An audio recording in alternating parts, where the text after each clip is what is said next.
O diba?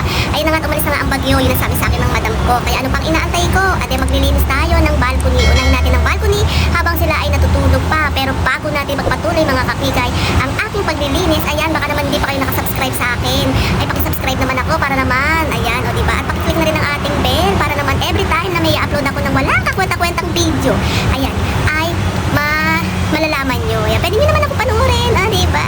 So, ayun na mga kakikay ko. Ayun na nga, maglilinis tayo, diba? Hindi ko alam kung saan ako titigil. At saka mga kakikay ko, ayan, gumawa na nga pala ako ng tubig. Mayroon tayong brush. At syempre meron din ako ditong basahan. At maglilinis kasi tayo ng salamin. Ayan mga kakikay ko, ayan ang amin. Ayan, kasi nilagyan nila ng tape yan mga kakikay ko. Yung mga salamin kasi, ewan ko ba, mga taga-Hong Kong yan, nakakaalam yan mga kakikay ko. Talagang nilalagyan nila yan, pati yung mga ano.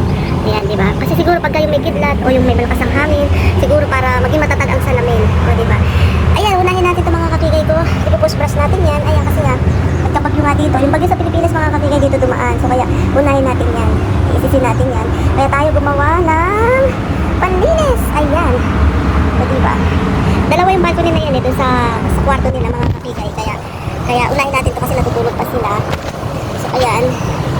Meron tayo dito basahan. Naano ko na ito mga kakigay ko kaya lang. Gusto ko lang ay ayun siya din siya. Diba? Kailangan unahin natin ang bintana kasi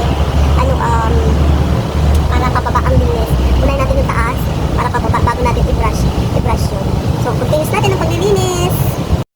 Mga kakigay ko lang mga kailangan pang spray kasi parang hindi siya masyadong kasi kailangan ko i-spray kasi spray natin saka natin i-linis. Mga dali pala ako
yung drainage ko, parang ayaw na tumuloy. Wala naman masyadong kalat pero ang bagal niya talaga tsaga-tsaga lang matatapos din yun.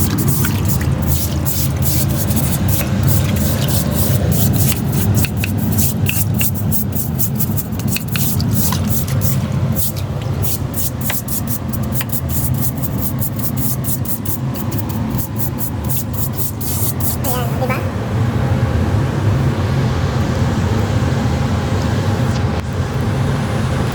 So what's up mga kakigay ko? Ayan, ganyan tayo maglinis mga kakigay. Inulan natin yung taas, baba, itong mga ano na to, mga baka na yan. Siyempre pununasan natin yan. At saka itong kagaya na kalaman ni Amo. Ito, pinunasan din natin yan. At saka natin inuhuli itong floor para i-push-brush natin. Tapos ayan, yun nga, nagka-problema ako doon. Medyo mabagal ang ano niya, takbo ng tubig niya. Pero matsatsaga naman siya mga kakigay ko. Hanggang mamaya matutuyo dito. Kasi medyo ayan medyo maganda na ang ating panahon. Ayan, ayan nga pala kami. Nasa boiling floor kami mga kakigay. Ayan. At may medyo hinihingal ako. Hinihingal ako yung inaano ko yung ina nyo. Ayan, di ba? So yun lang mga kapitay ko. Tip ko lang sa inyo, pag maglilinis kayo ng bahay o nangangamuhan kayo, para sa akin talagang kailangan unahin yung taas. Lalo pag yung general cleaning ang gagawin natin, unahin natin